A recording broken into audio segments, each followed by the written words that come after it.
again, it's me. Um, Today we are taking a break from diagnoses and stuff like that, and we're going to talk more service dog related stuff. So we're gonna go over gear, what to do when you bring your prospect home, things you should work on, um,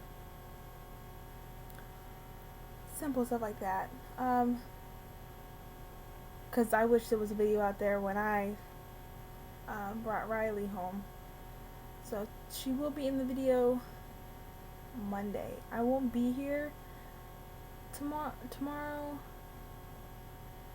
So yeah. But okay. Um First of all, gear. We have a I think this is 4 feet or 2 feet or a foot. I don't know. A leash. It's small. I'm getting a leather one soon, so this one she just knows when I grab it, it's time to work. We have a gentle leader. Yeah, it's yeah.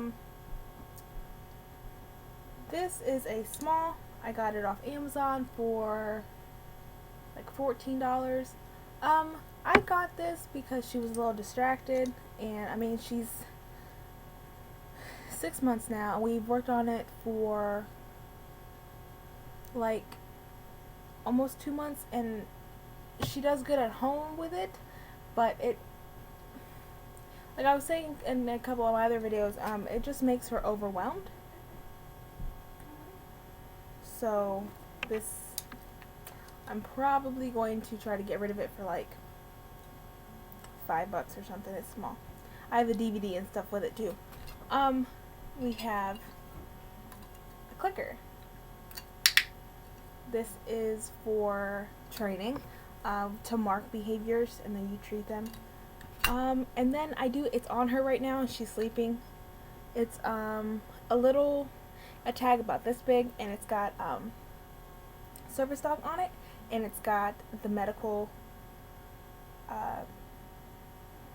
emblem type thing on it.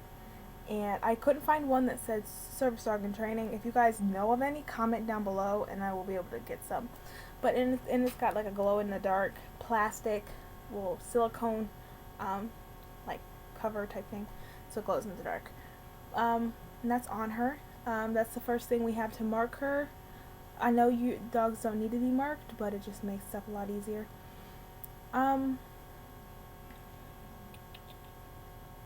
And that's about it for gear. We don't have a whole lot. We are going to be getting some vests soon. Right now we're just trying to put weight on her. I don't want to buy a vest, and she outgrow it. She's 6 months now.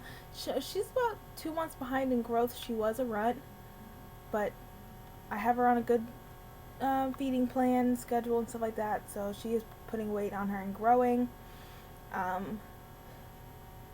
She's lost some teeth, so she's pretty healthy otherwise. We have a dandruff problem, but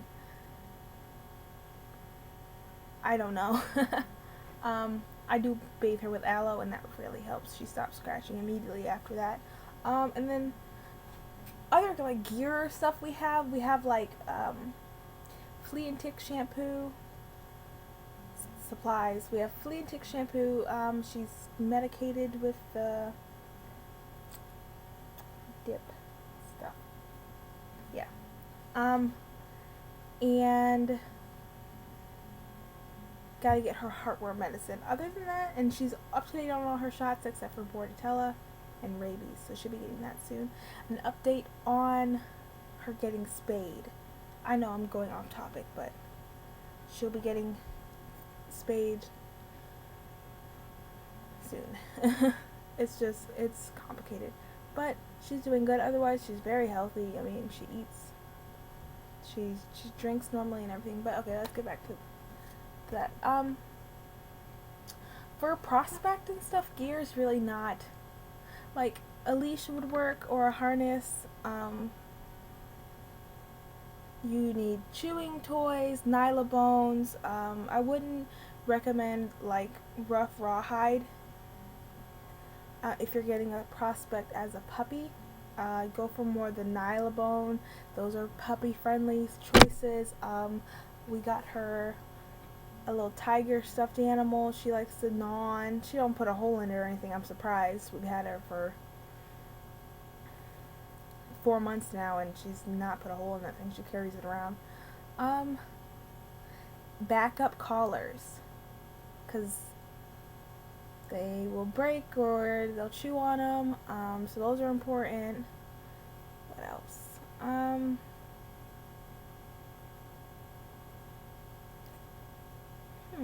Backup leashes in case she gets a hold of one. Puppies chew.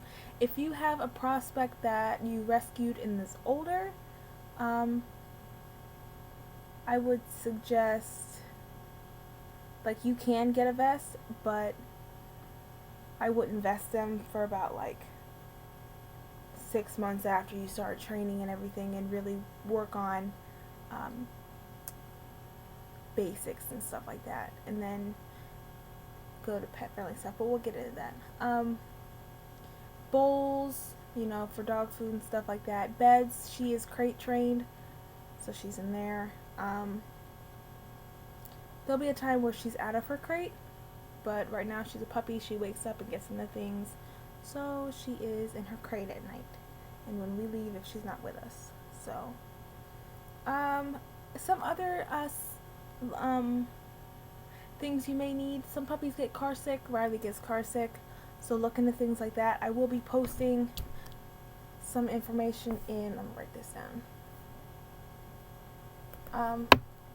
on our Instagram about the stuff we're getting for her car sickness. Some people told me to do essential oils. Someone told me to do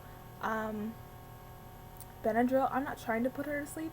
I'm just trying to relax her, because she doesn't look stressed. Like, she just looks out the window and stuff, but then she just throws up. So just something to maybe settle her tummy. I don't know. We'll have to look into it. She's been on plenty of car rides and only threw up 3 times. So it's just, I don't know. And she only throws up. No, that's a lie. Never mind. Like, she threw up when she was in the back seat by herself, so I put her up front with me, and she didn't throw up, but I put her back in the back seat, and she threw up again. So I think it's just something she's gonna have to get used to, and we are gonna get some car sickness stuff just to settle her out a bit. You guys can get vitamins. They have vitamins now, daily vitamins. You can do that. Just whatever works for you and your dog. So next we're gonna talk about, what do you work on? Now, when you bring your prospect home, if it's a puppy, for any matter, if it's a puppy, an adult, whatever, basic, like, home manners, and, like, what I do when I bring a dog home, the first thing I do is show them where the potty is before they even go inside. Now, Riley didn't know the command potty yet, so we just worked on it for a little bit outside, then brought her inside, and, we went out. I went out about every 30 minutes with her, and any time after she played, took a nap. Even the nap was like 2 minutes. Take her right outside. After she drank, because she was so tiny. So, and we did have a problem with potty training for a little bit, but we're pretty good now. I do have to get up in the middle of the night. Most nights, like about 3 o'clock, I'll have to get up and take her out again, because if not, she'll go in her house. So the rule, or the statement that people say, they don't go where they sleep, that's a lie. It may work for some people, but I mean, she's rarely ever in a cage. She is in her cage when they are like, if they're wound up, because I have a second dog. If they're really wound up and stuff, like, time out, just take a break and sit, and they both go into their house and just lay down and take a breather. She's in there, and when we have dinner, sometimes they go in there. They're not always in there. It's just if they're extra, like, in your face. Riley, most of the time, just lays next to me when I eat. Or if I eat in the living room, she tucks. She goes underneath me. Or she'll halfway tuck and just lay there. So, we're working on that. And, But yeah, and some other things you're gonna want to work on is chewing, like where to chew. Um, when your dog's chewing on something you don't want them to, you redirect them. You don't yell at them. You can say no, and then you grab the Nylabone or the stuffed animal or whatever and show them to chew on it. Just yelling at them, they're not going to know what to chew on. I mean, if they're not redirected, just like children, you redirect them if they're doing something wrong. So, um, proper, like when it's breakfast time and dinner time, because they get fed twice a day, and I make her sit while I'm pouring the food in the bowl, and then make her wait, and then go get it. I tell her go get it, and she'll eat. Both dogs do that. Task training, I personally put them together. I put basic training and task training together. Her first task was tuck, and she picked up that, like, she, for a runt, not saying that runts are stupid or anything, but I was afraid that she would have some developmental problems because she was so small. This child, she picked up everything, and she still does pick up everything so fast.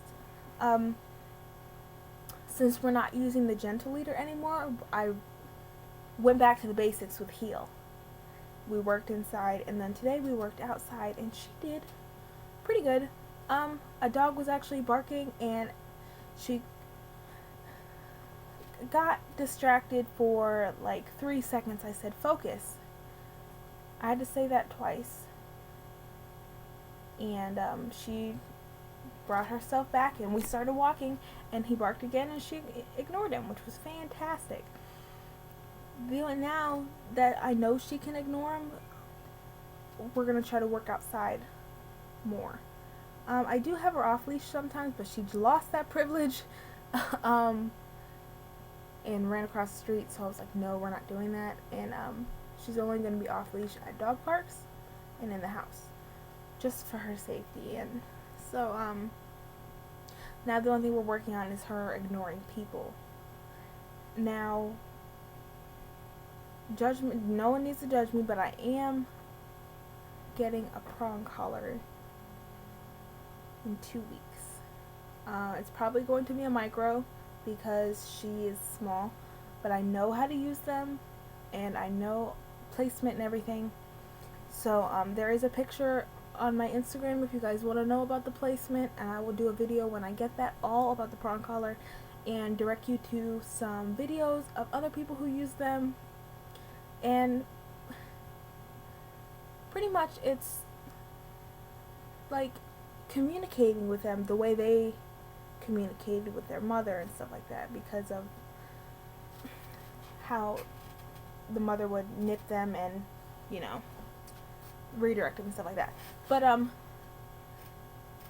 just, I don't want her getting overwhelmed with something across her face and stuff like that.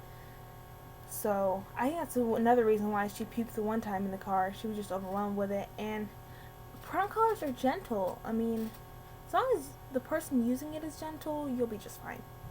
So that's another thing on our gear list that we'll be getting, and I will do an updated, I'll be putting a video on how to put it on her, how to introduce it, and how to do the little, like, prong collar dance to show her how it works. But, some other things. When you are doing tasks, don't expect them to grasp on right away.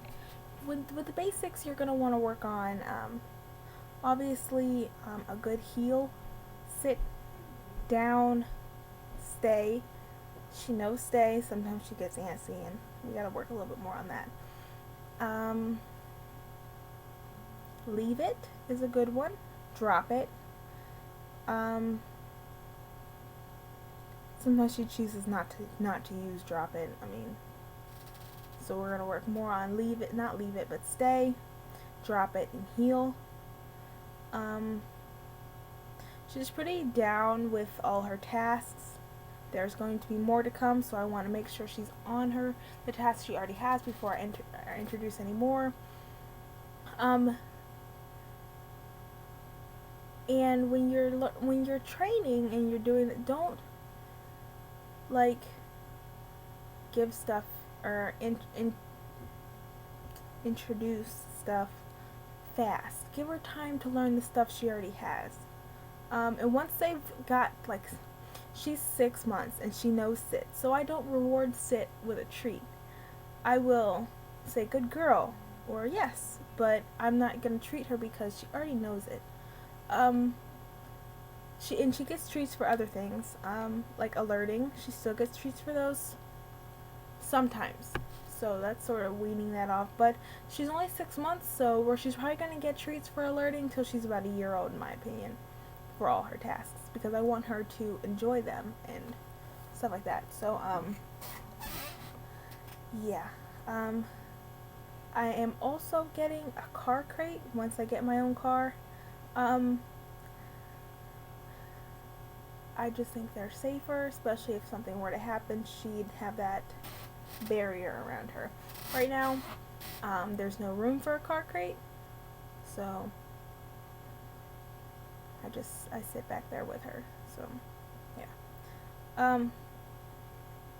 What are some other things you guys can work on? Just boundaries in general are good. If you have a cat or another pet like a bird or something, teach them boundaries. That's no. If you have a small child, teach them boundaries for their bedroom, for when the child's on the floor, when the child's in her high chair, him or her. Just think that this is a new environment and they need structure. If you give a puppy, or anything for that matter, too much freedom too early, they're gonna have problems. So structure. When Riley is out, I'm with her. I do go upstairs to grab something, but I'm always with her. I did not tether her to me. Some people will, if they're really busy, like with the child around the house or cleaning or work from home, and they have to be like on the computer for 5 hours or 4 hours or whatever, they'll tether the puppy to them. It's just to keep an eye on them. They'll get used to being with you anyway, especially if it's a service dog. You also need to, when you start training and stuff, work on separation. This is a big one. This is one we're working on, because she will freak sometimes. Like, she doesn't throw a huge fit when I leave, but she does with my other dog. So you gotta teach them some independence. Before my tie out was busted, would tie her outside. Just let her gain some independence. I didn't get to do that for very long, because when I started it, I live in an apartment complex and they do the lawn work and stuff like that, and I don't always know when they're coming, and I was asleep when they came and they ran it over. So gotta get a new one. They're pretty inexpensive though, so it's okay. That's another thing you'll need, tie outs. If you don't have a fenced in backyard, you need, it's downstairs, I have a second one, the things that screw into the ground, and then you just clip the tie out to it.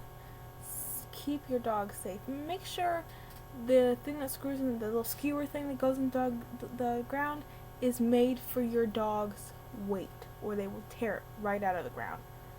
I have a beagle who still about 25 pounds, 30 pounds. But we have one for 50 and under, because he will pull something else out of the ground. So you just gotta think about stuff like that. I know my videos are long, but there's a lot of there's a lot of info. I'm gonna go ahead and turn this into 2 videos now, because we're gonna talk about task training and when to do it and when to do public access. So I will see you in a minute. Bye.